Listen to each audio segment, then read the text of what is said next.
All right, it is time for a Luchador or a Solador because Billy is not here, just David Nuño here, and we're talking to Quenton Jackson, NBA two-way contract just a week ago. This interview brought to you by Academy Sports and Outdoors. They want to remind you to have fun with Academy Sports and Outdoors, from grilling outdoors to having fun in the backyard. Let Academy take care of you. They've got you covered head to toe. Stop by your local Academy store or shop online at academy.com and have fun out there. Q, what up? What's good, my guy? I've got to borrow that jacket. You can have it. Man. I mean, it wouldn't look as good on me, but welcome to town, man. All-Star Weekend. That. Yeah, appreciate that. I had to stop by. So let's kind of go through the last couple of weeks. Talk to me. So you're all over social media. I've never seen somebody get so much love from the G League early on that you were getting, but Right. people like outside of A&M were Right. paying attention to you. How was that run? I mean, it was smooth. It was really kind of just me being who I am. Like, my personality is just what makes people gravitate towards me. And, now that I've kind of, been able to branch out and go other places, like, more people are being able to see the person that I am, like, just outside of basketball. Like, I'm not, like, yeah, I got a lot of recognition, but, most people with their recognition, they kind of blow people off. Like, for me, like, growing up, I was always a people person, so, like, I gravitate towards people, and my energy is great. So, it's been all love. I'm super appreciative of everything that's come my way in the past, couple months. It's nothing short of a blessing. So explain to us what a two-way contract basically means. Does it mean you can kind of play in both kind of situations to make sure you're getting playing time? Yeah, that's exactly what it is. So when I came in, I started on the Exhibit 10 contract. Exhibit 10 contract is a contract. It kind of allows you to do training camp with the Wizards. So that was early in the season. And they have like a couple preseason games that you go up, you play in. But then for the most part, you spending your time in the G League. Okay, so that was cool. But then, of course, I wanted the two-way. So then I was able to keep playing, progressing, and then got the two-way. And the two-way contract is, like you said, I'm able to go back and forth between both. So whenever the Wizards need bodies or they want me to come up and play, they can have me up. But at the same time, if they want me to go back down to the G League, I can do that too. So how far is that, Capital City to where you are? It's all right there. Oh, it's just right there. Yeah, right it's all right in the same place. I probably live maybe 10 minutes from our facility. Okay. And then I probably live like 10 minutes from Capital One Arena. So okay. It's like, so you're right there. How different is life in the NBA? The travel, the nice playing, and everything. Man, it's completely different. It's still catching me by surprise, for real. Like being with the Go-Go. Of course, it's more like kind of college-esque. But when you go up there with the Wizards, like, I had got off the plane one day, and normally when I get off the plane with the Go-Go, I already have my bags with me, but I gave the bags to the people before I got on the plane. And when I got there, I'm asking my teammates, like, where my bag at? They start laughing at me. They like, yo, your bag already in your room, bro. I'm like, dang, they take your bag to your room. They make sure you taken care of, well taken care of. Like, it's crazy, but I ain't gonna lie, I feel like I've earned every bit of it. Heck yeah, you have. For sure. So, like, you banked on yourself, right? You could have come back. You decided to go to the NBA, the league, Right. and it's a little bit longer journey than you probably had envisioned or wanted.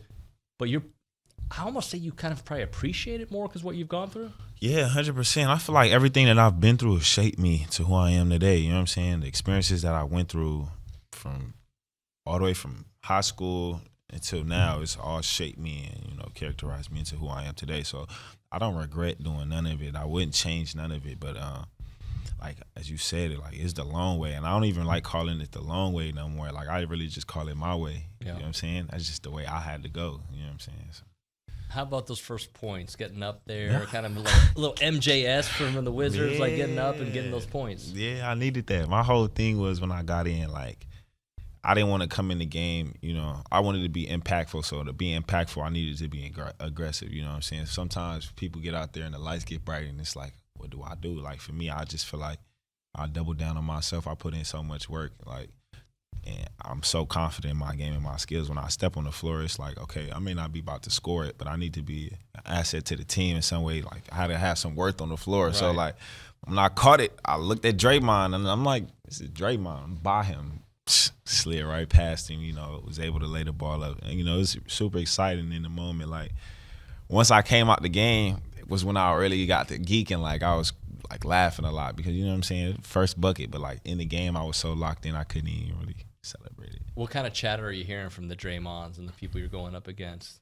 Oh, they be talking spicy out there. They like as you expect, but like at the end of the day, it's all in competitive nature. Yeah. Yeah. Was it nerves? Waiting when you could check in. Like, tell me that kind of part of it.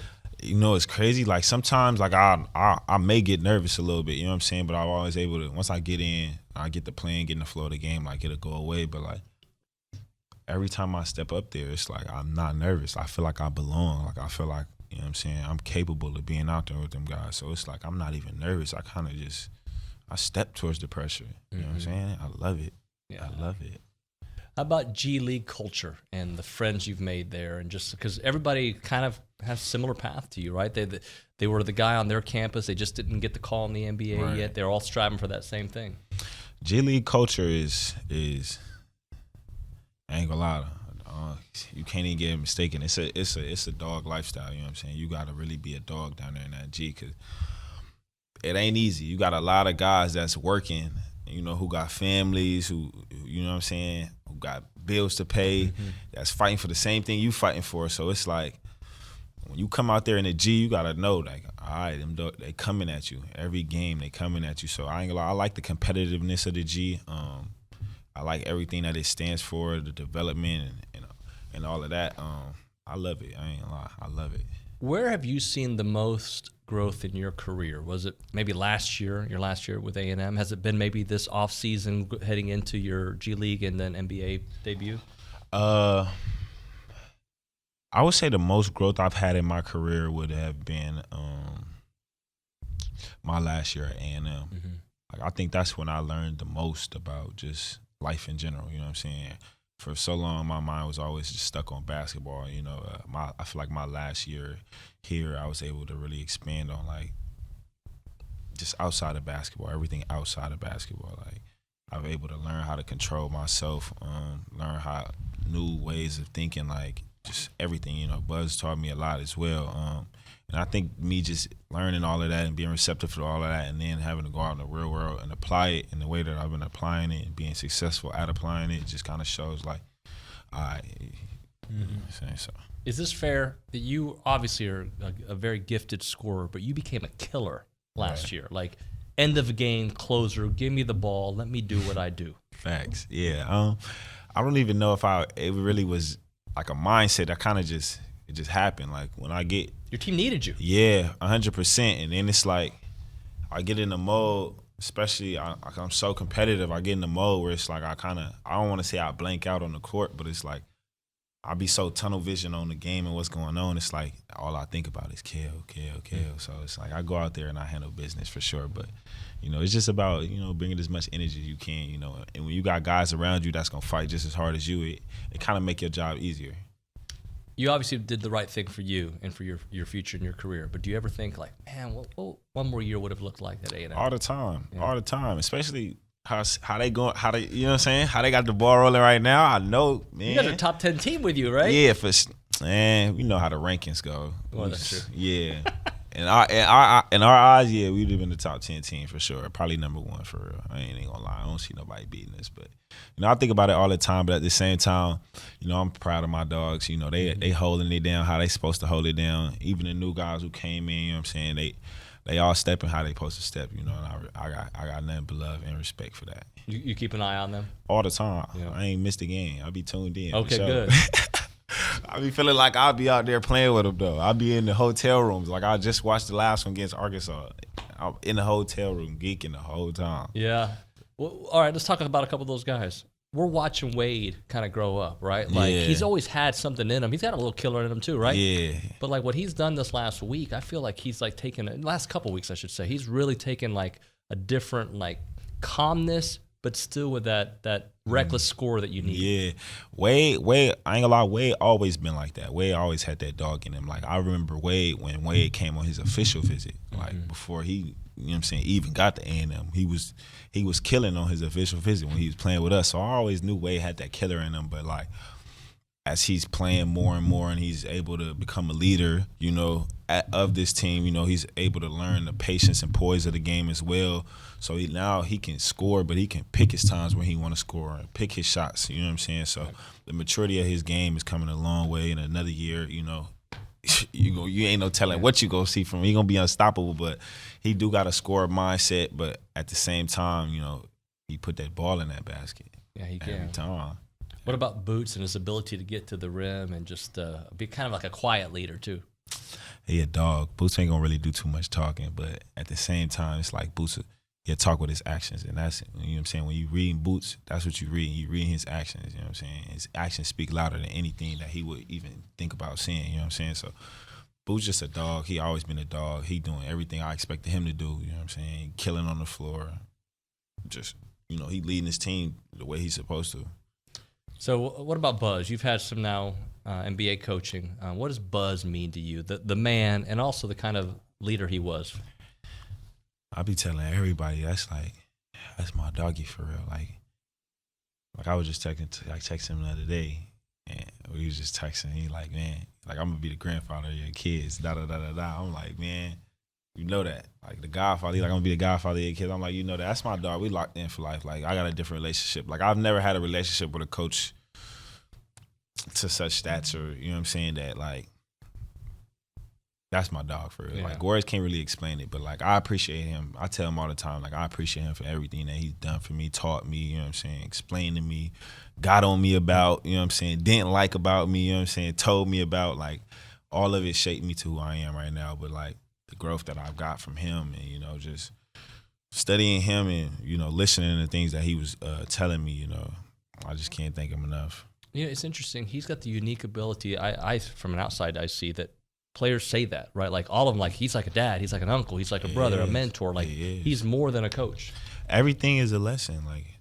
Like as crazy as it sounds, it's a lesson in everything. You know what I'm saying? And he's so knowledgeable about so much stuff. And it's like, even if he's not, like I could ask him a question like, "What is da da da da da?" And if he don't know. You know what I'm saying? He'll be done researched it. He been came back the next day and told me everything about it and then told me some other stuff that you know what I'm saying? So he got the knowledge to where it's like when he's speaking, okay, I might need to listen, you know what I'm saying? And I learned that and I just listen, jot it down, I'm taking stuff, you know what I'm saying? He is like a dad though, but he a good dad. I love him. We joked before the interview, but I really meant it. I mean, if you were playing in the league a little bit longer, I think you might get invited to that dunk contest and you might be able to take it too. Yeah, for sure. My legs have been feeling a lot better nowadays. You know what I'm saying? So my athleticism is able to show a lot more. But yeah, I don't know if I get a little bit more tick and the opportunity is right. I get on that rim, that'll open up a couple eyes for some people. Yeah, for sure. It happens all the time. Like, people always say, I didn't know you could jump like that. And it's like, when I've been doing it for so long, it just show you how much. You know what I'm saying? I still got work to do. You know what I'm saying? I still got people to put on. You mentioned your legs. How about the NBA, like the staff and like their nutritionists, their support staff? They recovery is such a huge thing. Can you tell a difference now that you have that kind of arsenal around you? Yeah, they on top of it. Don't get me wrong, A&M, they on top of it too. But when you get to that level to where it's like a lot of money involved, it's like, okay, you invested in something, you're gonna make sure you taking care of that the best way you can. If you're gonna invest multi-millions dollars into somebody, you're gonna make sure that they got all the best things they need to perform at the peak level that they need to, you know what I'm saying, be at. And that's all the NBA is like. But at the same time, it's like, it's lovely, you know what I'm saying? You get it all, but it's like you've earned it, but you know what I'm saying? You can't get complacent when you get there is the other thing too. Last thing for you, let's fast forward a year from now. Mm-hmm. What does Q accomplish? What is life looking like? Because I think you are probably at your best when you're hungry, so you're probably going to stay in that attack mode. Yeah, I'm always hungry, you know what I'm saying? I have an end goal in mind, but I make baby steps in between, so, when I reach one, it's like, okay, I'm not complacent. What's next? You know what I'm saying? So, I'm at the what's next right now where I've accomplished the two-way, and my next mission is, get a full contract. So at this point, that's what all my mind is on. So, you know what I'm saying? I'm happy, forever grateful for the two-way, but, that ain't we ain't come all this way to settle right there. So, I still, trying to take care of my family, get my mama, you know what I'm saying, the life she deserves, for all that she's done for me, you know what I'm saying? So, I'm always hungry, forever ambitious, forever dedicated to the game, just got to keep going. I lied to you. I'm thinking about your future, but since you're here, you're in College Station, you're in Aggie Land, right? Yes, and sir. we talked about your love for Buzz, but what about your love for you don't have to be here on All-Star Weekend. You're here. Talk about your love here. My love here is different. Like, I ain't gonna lie, I will willingly come here. Like, like I love the love that I get in College Station. Like, it's so genuine. You know what I'm saying? Like, I like places where I feel like I'm wanted. You know what I'm saying? Like, and if I'm wanted there, then I can be, you know what I'm saying, comfortable there. And it's like all the love that I've been shown, you know what I'm saying, that I show to College Station, you know, it's been nothing short of a blessing. You know, I'm appreciative of everything, you know, but the environment here is good. I love it, you know what I'm saying? My girl here, so it's all good. I appreciate you coming in, man. It's fun to watch your career grow, and we know we're going to see much more big things from you. For sure. Appreciate you for having me. Thanks, man.